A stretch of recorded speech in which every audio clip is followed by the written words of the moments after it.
Buenas tardes, soy el doctor César Cifuentes y el día de hoy es mi turno de presentarles el seminario Tratamiento de artritis reumatoide, fármacos sintéticos contra biológicos.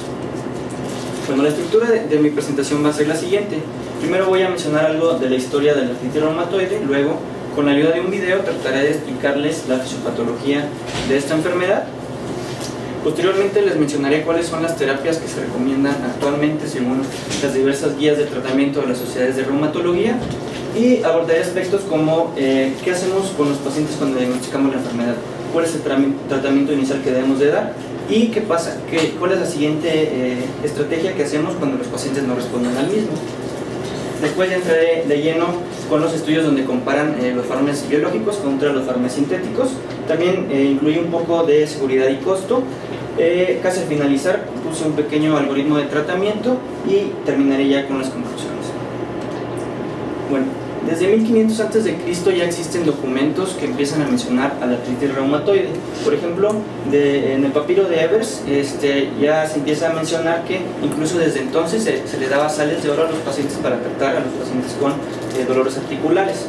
En el 400 a.C., Hipócrates en sus estudios, en sus escritos mencionaba que había pacientes con dolor articular que era de predominio en pacientes jóvenes y que producía deformidades articulares.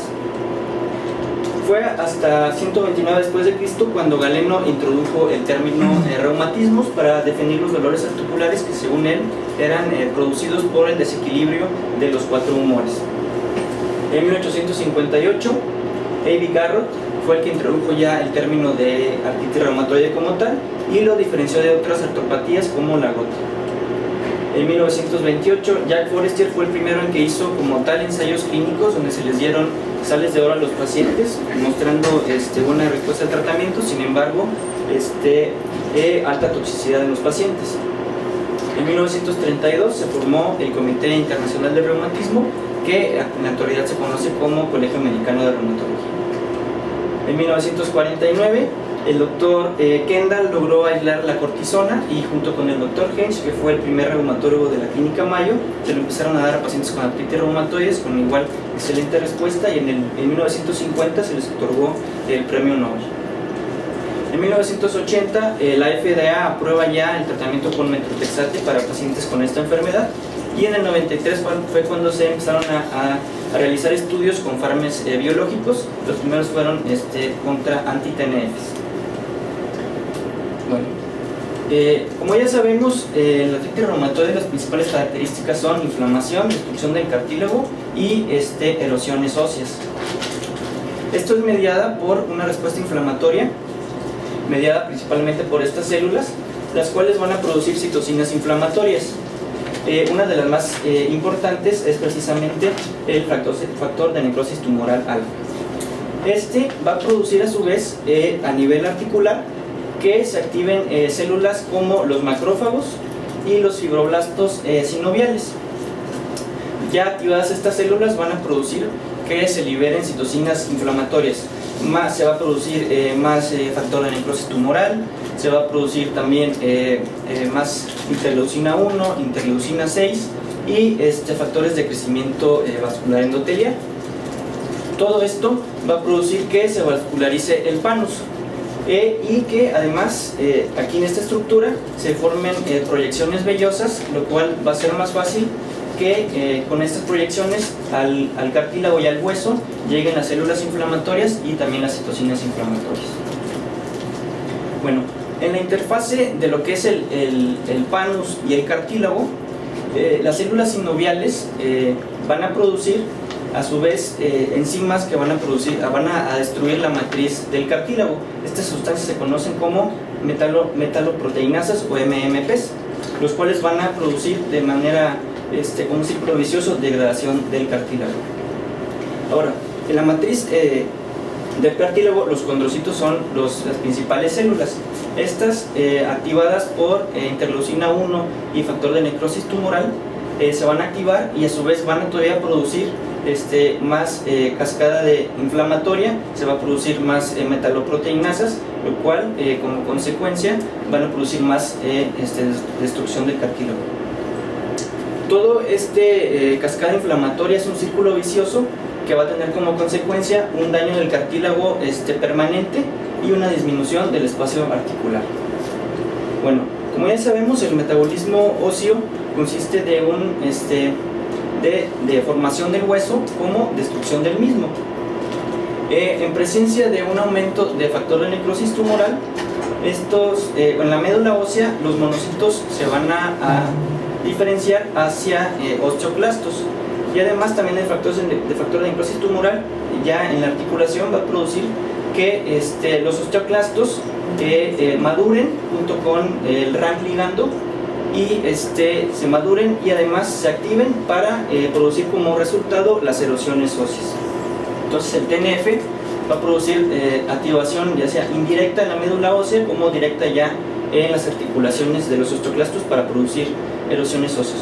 Este artículo más que nada lo incluí para explicar brevemente la fisiopatología de esta enfermedad y también para que conocieran el mecanismo de acción de algunos de los fármacos biológicos con los que voy a tratar a continuación. Bueno, estos son los criterios de clasificación, no diagnósticos, sino de clasificación del ACR EULAR del 2010, que a diferencia de los del 87, estos pueden diagnosticar a pacientes en estadios más tempranos.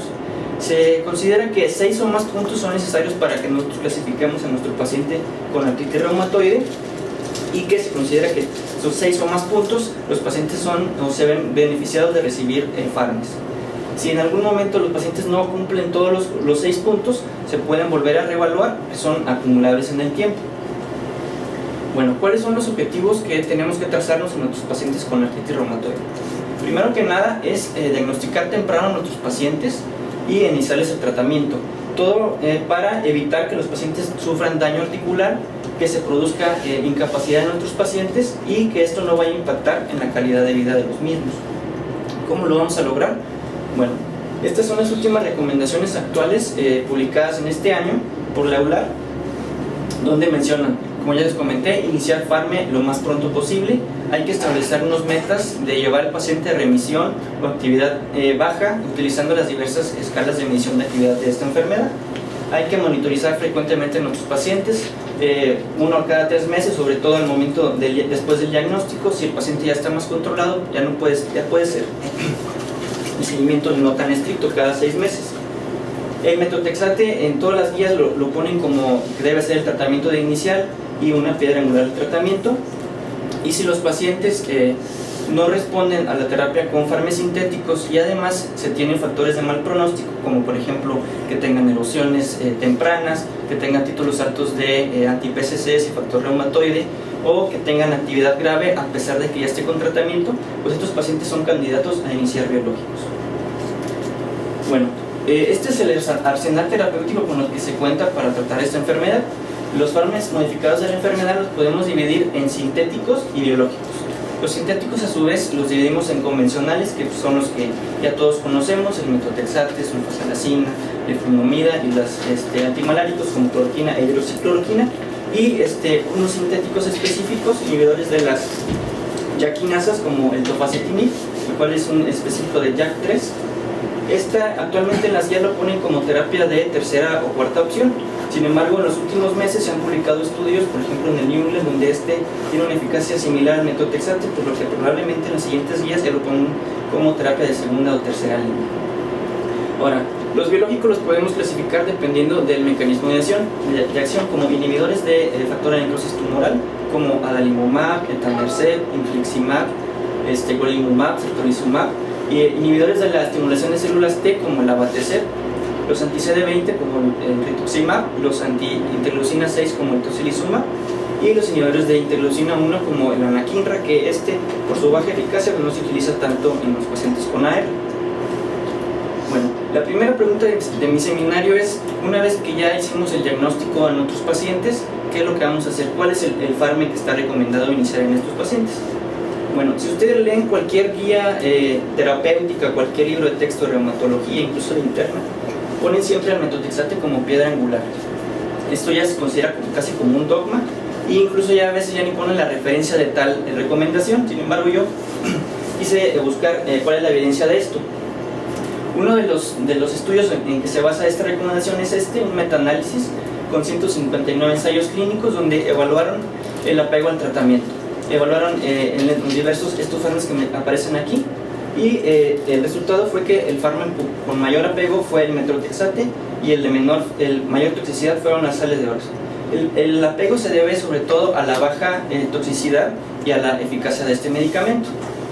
Además, en este estudio se describió esta gráfica donde, como podemos ver, el grupo con metrotexate, un 36% de los pacientes continuaba a 60 meses, mientras que en los pacientes con sales de oro o sulfasalacina eran solo 23 contra 22, y hidroxicloroquina, ningún paciente tenía continuidad a 60 meses.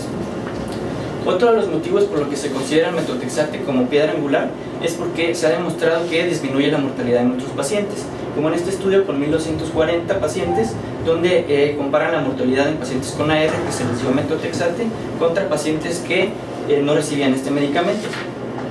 Y el resultado fue que este medicamento, el metrotexate, disminuyó la mortalidad con un hazard ratio de 0.4, con un intervalo de confianza que no incluye la unidad. Bueno, en este mismo estudio se hizo otro análisis comparando la mortalidad en pacientes con los diferentes fármacos contra pacientes que tenían artritis reumatoide pero que no recibían ningún fármaco, solo estaban con esteroides o con antiinflamatorios. Y bueno, de igual forma el metrotexate fue el único que tuvo un hazard ratio de 0.2 que no incluía la unidad. Como podemos ver en todos los demás estudios, todos incluían a la unidad, por lo que se considera que solo el metrotexate logró disminuir la misma.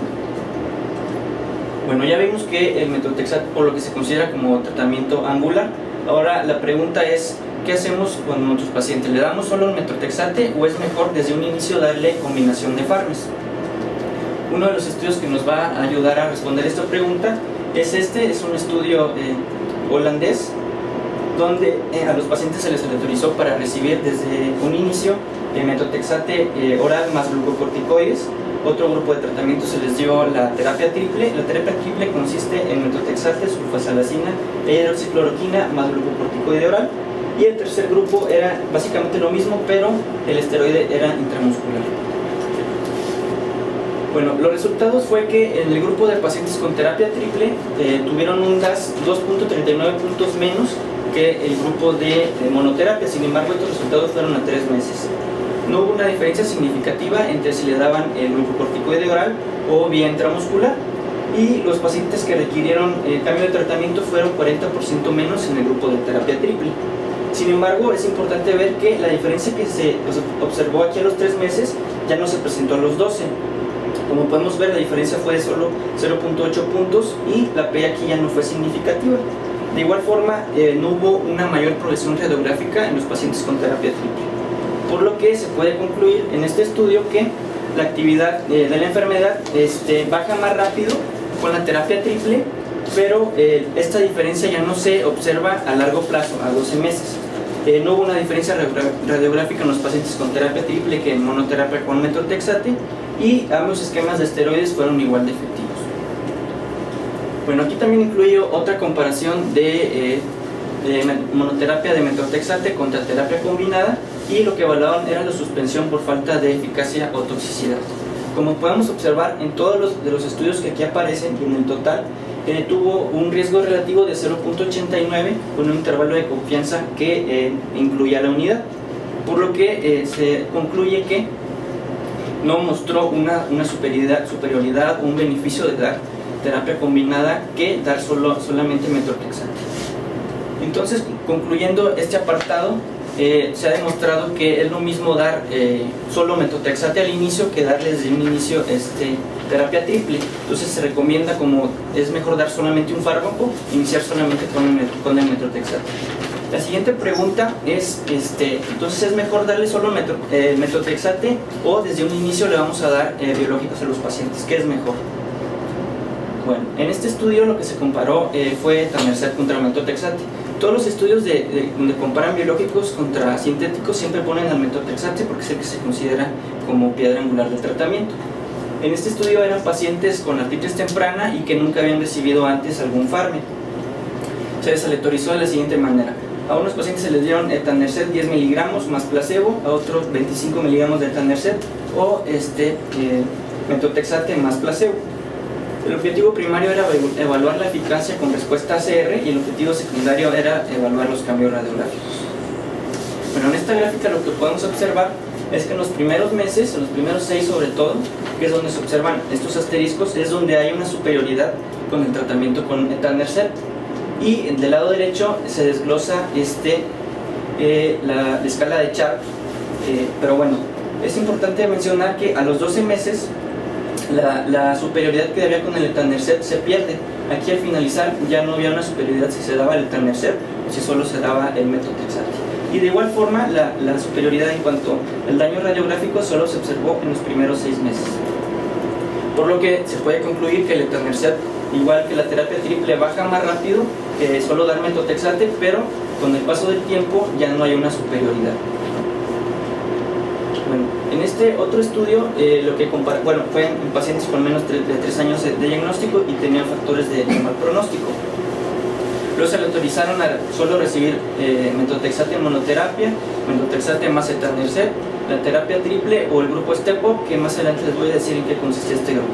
El objetivo primario era evaluar el DAS28 a las 12 y 24 meses y el secundario era evaluar el daño radiográfico utilizando la escala de Sharp. Bueno, aquí fue como se le autorizaron a un grupo de pacientes desde un inicio. Se les dio ya sea metotrexate más etanercept o terapia triple, este era el grupo de tratamiento combinado, y a otros pacientes se les dio metotrexate en monoterapia y si a la semana 24 tenían un DAS28 menos de 3.2, los pacientes continuaban solo con el metotrexate. Si los pacientes tenían un DAS28 mayor a 3.2, entonces se volvían a aleatorizar para ya sea recibir metotrexate más etanercept o terapia triple. ¿Cuáles fueron los resultados? Bueno, en el grupo de que al inicio solo se les dio metotrexate, un 28% de ellos no requirió que se les aumentara la terapia combinada.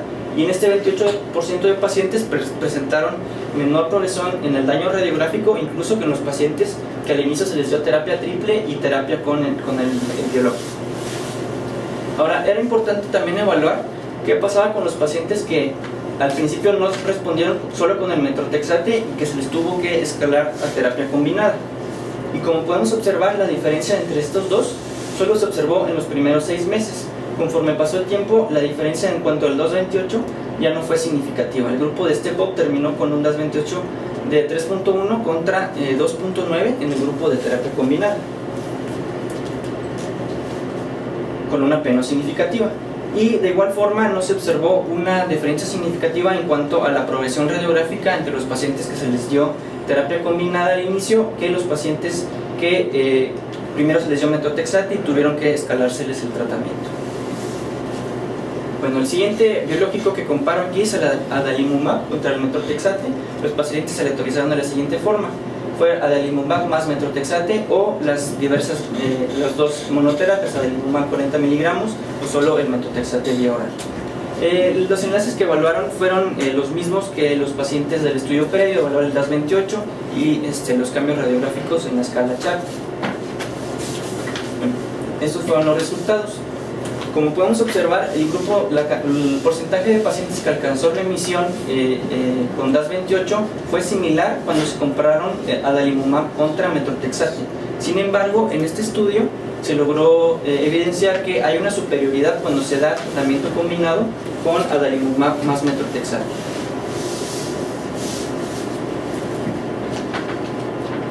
Y de igual forma hubo una menor progresión en cuanto a los cambios radiográficos en el grupo de adalimumab más metotrexate, por lo que se concluye que al dar la sinergia del metotrexate más el biológico resulta ser superior al tratamiento por monoterapia. El siguiente biológico es el tocilizumab, una anti-interleucina 6 contra el metotrexate. Los pacientes se les autorizaron para recibir tocilizumab o metotrexate. El objetivo primario era evaluar la respuesta ACR20 en la semana 24 y el objetivo secundario era evaluarlo con el DAS28 BCG. Como podemos observar, las características basales de ambos grupos eran similares. Los dos empezaron con un DAS28 de 6.8 al inicio Y como se puede observar aquí, el tocilizumab presentó una mayor cantidad de pacientes en respuesta a ACR20, 50 y 70, con una diferencia significativa comparándolo contra el metotrexate. Este es un estudio importante porque es citado en muchas guías porque fue el primero que demostró que un biológico en monoterapia es superior que el metotrexate. Y además en este mismo estudio se hizo un subanálisis para ver si los resultados eran los mismos en pacientes que nunca habían recibido antes el metotrexate, y de igual forma el tocilizumab presentó superioridad en esta escala.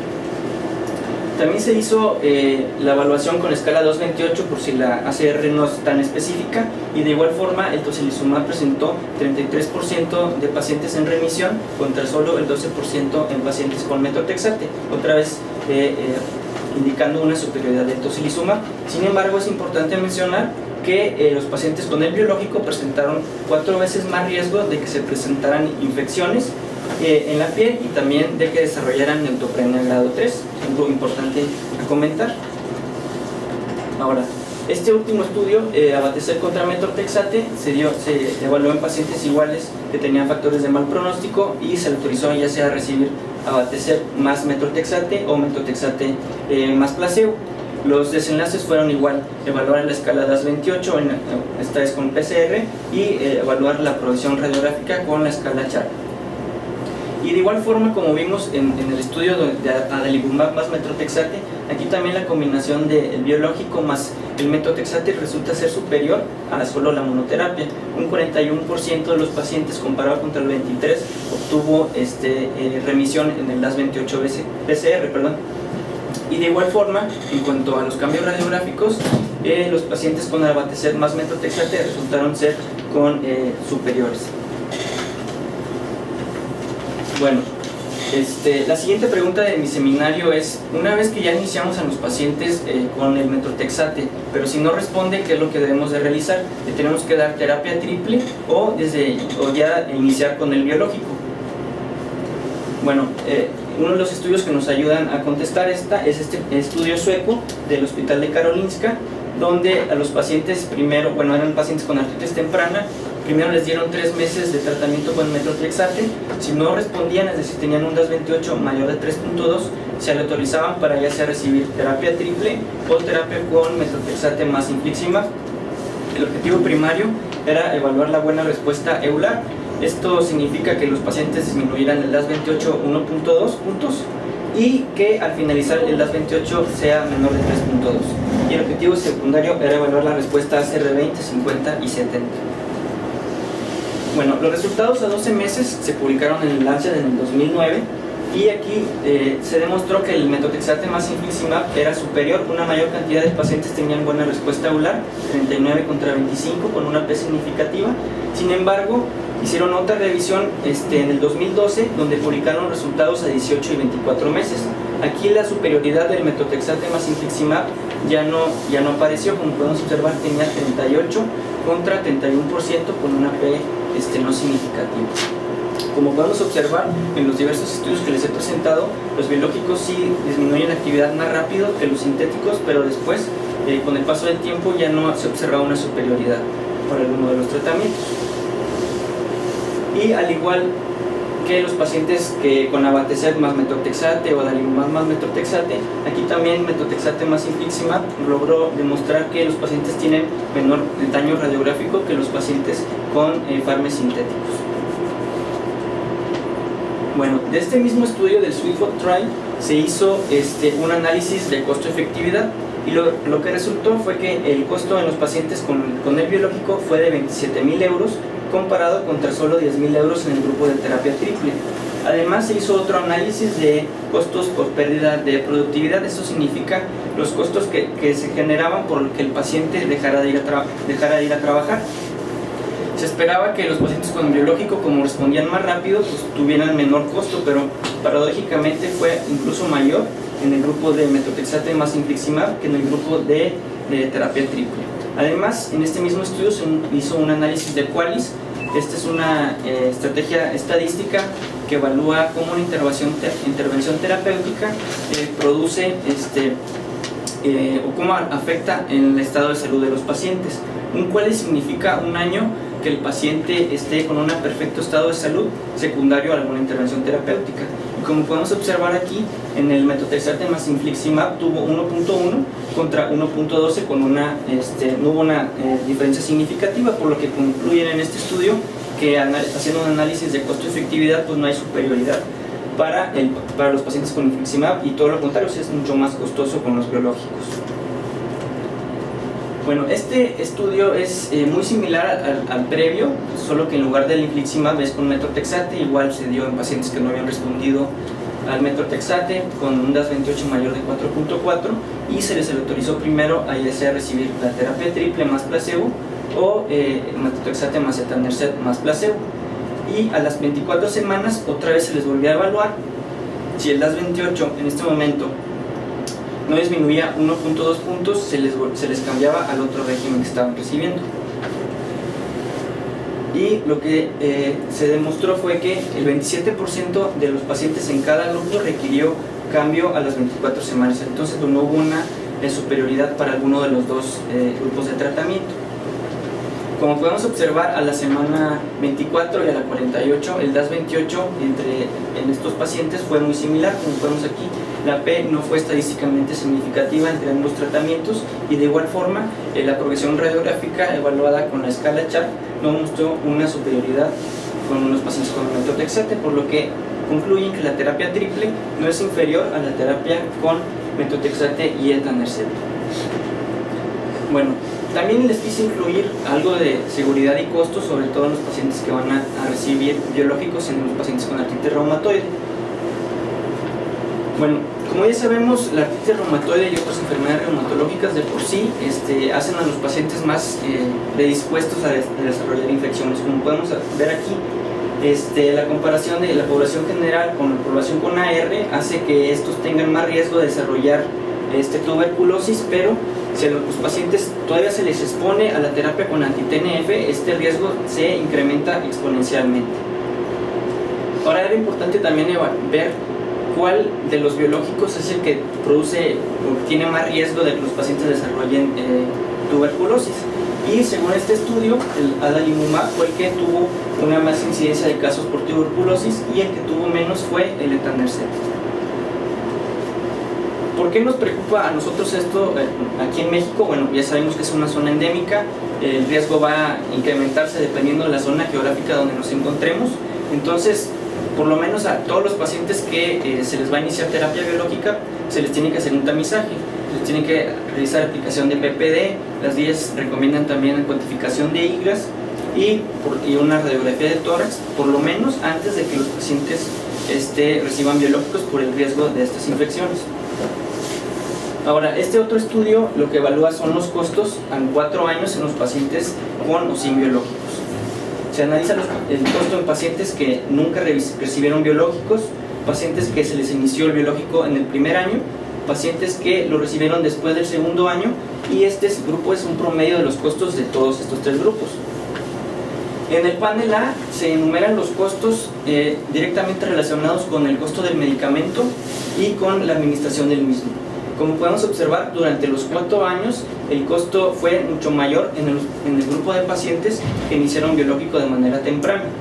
Ahora, en el panel B, lo que se evalúan son los costos indirectos, es decir, costos por consultas, costos por exámenes de laboratorio, por incapacidades, por estudios de imágenes.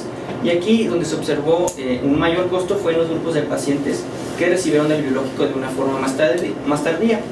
Y esto se puede explicar porque estos pacientes, como no respondieron primero a los fármacos, tuvieron que ir a consultas más frecuentemente, tuvieron que realizarse más estudios de laboratorio.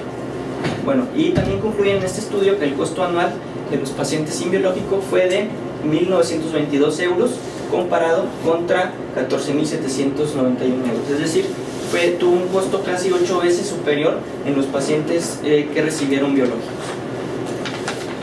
Bueno, ya casi para finalizar, incluí un pequeño algoritmo de tratamiento. Como ya sabemos, esto no es una receta de cocina que se tiene que llevar al pie de la letra, pero les incluí un algoritmo para que fuera más fácil tomar las decisiones. Bueno, una vez de que ya realizamos un diagnóstico clínico de nuestro paciente que tiene los criterios de clasificación, tenemos certeza de que tiene esta enfermedad, lo que sigue es iniciar lo más rápido posible los FARMES para evitar complicaciones a largo plazo. Como ya les mencioné, los diversos estudios incluí en mi seminario, el iniciar metotrexate monoterapia o iniciar combinación de FARMES parece tener una efectividad similar, por lo que es mejor dar un tratamiento más simple, y en todas las guías de tratamiento siempre ponen inicia solo con metotrexate en monoterapia.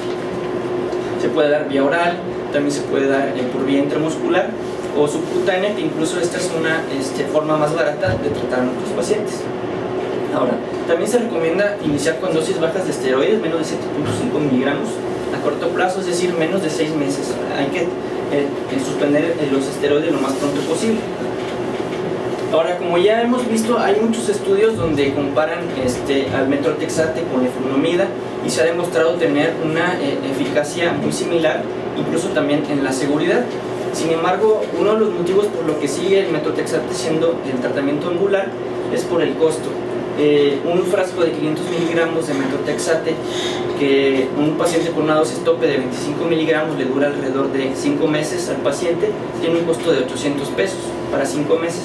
Y la leflunomida, una caja de 30 pastillas tiene un costo aproximado de como de 1.500 pesos. Entonces sí es mucho mayor, casi el doble en el grupo de leflunomida, por eso el metotrexate sigue siendo el tratamiento de elección. Estos se pueden utilizar si el paciente tiene alguna contraindicación para el mismo, y hay que, como les comenté, evaluar a nuestros pacientes de manera cercana, cada 3 o cada 6 meses. Si el paciente está en remisión, podemos continuar el tratamiento, incluso más adelante ir a empezar a disminuir las dosis. Si nuestro paciente no alcanza la remisión, lo que sigue es la fase 2. La fase 2 es, como ya les comenté, lo que se recomienda cuando el paciente no responde a metotrexate es iniciar terapia combinada. Idealmente se puede agregar los esteroides. Igualmente tenemos que volver a evaluar a nuestros pacientes cada 3 o cada 6 meses, y lo que mencionan las guías es que si el paciente no responde y si además tiene factores de mal pronóstico, esto se lo vuelvo a repetir, valores de anti-PCCs y factor reumatoide alto, presencia de erosiones tempranas en nuestros pacientes, o que tenga un daño grave a pesar del tratamiento, aquí ya estaría indicado indicar el tratamiento con los biológicos.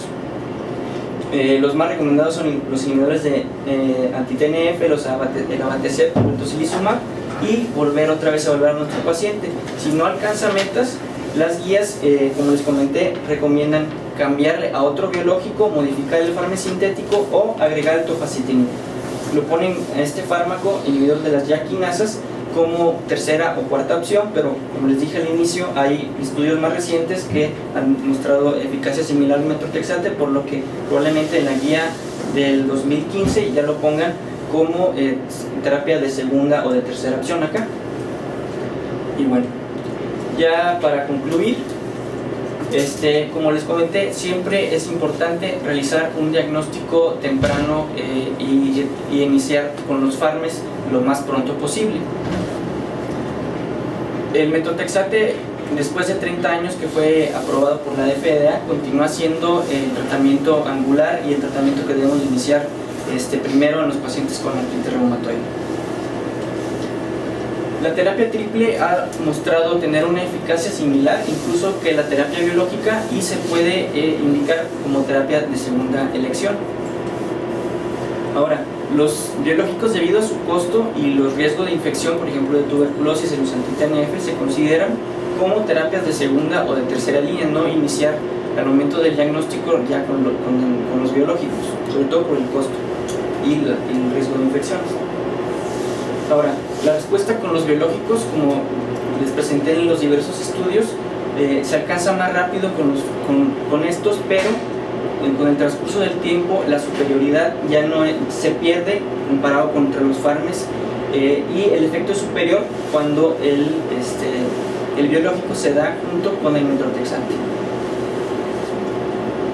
Bueno, el tratamiento debe ser individualizado para cada paciente. Esto quiere decir que no hay que seguir el tratamiento con una receta de cocina. Cada paciente va a ir respondiendo diferente a cada tipo de cada tipo de fármaco. Unos no van a tolerar el metotrexate, van a requerir alguna otra alternativa, y no se debe tomar partido sobre las distintas estrategias de tratamiento. Con esto me refiero a que no debemos nada más dar tratamiento con fármacos sintéticos y decir que los biológicos, satanizar a este grupo de medicamentos. O sea, si el paciente en un momento dado requiere de este medicamento y tiene la posibilidad de adquirirlo, pues hay que indicarlo, ¿no? Y a pesar de que cada año van saliendo más fármacos biológicos, desafortunadamente cada vez el costo es más incrementado y no va disminuyendo a pesar de que salen más, por lo que hace que el costo de la artritis reumatoide sea, hay muchos estudios donde comparan el tratamiento de la artritis reumatoide contra la diabetes mellitus, e incluso es mayor en los pacientes con artritis reumatoide a pesar de todas las complicaciones quirúrgicas de la diabetes mellitus. Y hace 20 o 30 años, cuando no había muchas alternativas de tratamiento o muchas herramientas para tratar a estos pacientes, los pacientes se deformaban incluso ante los ojos de los reumatólogos. Sin embargo, actualmente, con todos los tratamientos con los que se cuentan, todas las estrategias, pues es un desenlace que ya no deberíamos de ver ahora ni a futuro. Y con eso concluyo mi seminario. Gracias. Yo creo que tus conclusiones son muy acertadas en relación a cómo presentaste y cómo pudiste o no contestar las preguntas que te hiciste, sobre todo porque la información que está totalmente disponible no te permite decir si sí o si no el uso de biológicos, ¿no? Pero sí creo que aún, y con lo que comenta el doctor Arce respecto a que hay gente que defiende mucho el uso de estos agentes, o sea, no hay presupuesto en ningún país que alcance para sostener tal carga de tratamiento. Incluso el mismo Vollenhoven dice que, o bueno, la intención es que en algún momento se utilice la terapia como de inducción en los episodios más agudos o de actividad más importante, más grave, y después explorar si se puede reducir la dosis o suspender el tratamiento. Son cosas que se han intentado en un par de estudios. No sé si sepas algo acerca de esto. Bueno, lo que revisé es que sí, o sea, los biológicos se inducen a remisión más rápido que los fármacos sintéticos, pero después hay problemas, o sea, no hay muchas guías que te digan cómo empezar a desescalar los biológicos, cómo quitarlos, cuál vamos a quitar primero, el sintético o el biológico. Entonces no se sabe, o sea, bien cuál es la mejor estrategia después de que induces con remisión a los pacientes con biológicos. De lo que... Sí hay como muy poquitos, o sea, si acaso habrá como dos. Uno es el estudio PRESERVE, en el cual participó incluso Fedra. Dice que después de haber mantenido la remisión durante 6 meses en pacientes que habían sido sometidos a tratamiento biológico, los induce durante 6 meses y todos los que entran los divide en 3 grupos: los que mantienen la misma dosis de letanercept con el metotrexato, los que la disminuyen al 50% o los que lo suspenden. Y el problema es que la mayor parte de los que lo suspenden y algunos que lo reducen a la mitad requieren nuevamente ajuste de la terapia porque incrementa la actividad, ¿no? Entonces es como uno de los intentos, ¿no? en ver si en algún momento se pueden disminuir las dosis, ¿no? Y la otra es si hay diferencia entre algunos de los medicamentos fármacos, o sea, entre ellos, que se asocie a mayor riesgo de infecciones, por ejemplo, porque esa es una concepción muy frecuente de la gente que no está involucrada con el manejo de estos agentes. Por ejemplo, si durante una cirugía o si durante una infección se tiene que retirar, no los biológicos, eso sí sabemos que tiene, pero si hay algo acerca de seguridad. Pues en cuanto al metotrexate, de las guías que encontré, no recomendaban así suspenderlo antes de una cirugía. Y bueno, en sí no conozco mucho de eso. Okay. Otro intento también de desescalamiento y suspensión es el estudio BEST. Ahí en el BEST, que tiene un seguimiento ya muy largo, creo que va como a 10 años de seguimiento de la Corte de las estrategias comparativas del BEST. Hay un grupo que sí logró suspender, pero también tanto en el grupo que fue tipo COBRA, que es triple terapia con esteroide, como en el grupo que usó infliximab. Y pues es que, bueno, eso es una fortuna para todos nosotros. La artritis reumatoide es una enfermedad heterogénea, que cada individuo se comporta de forma particular, y eso pues, obliga a que el reumatólogo sea necesario o más bien indispensable en la atención de estos pacientes. Entonces,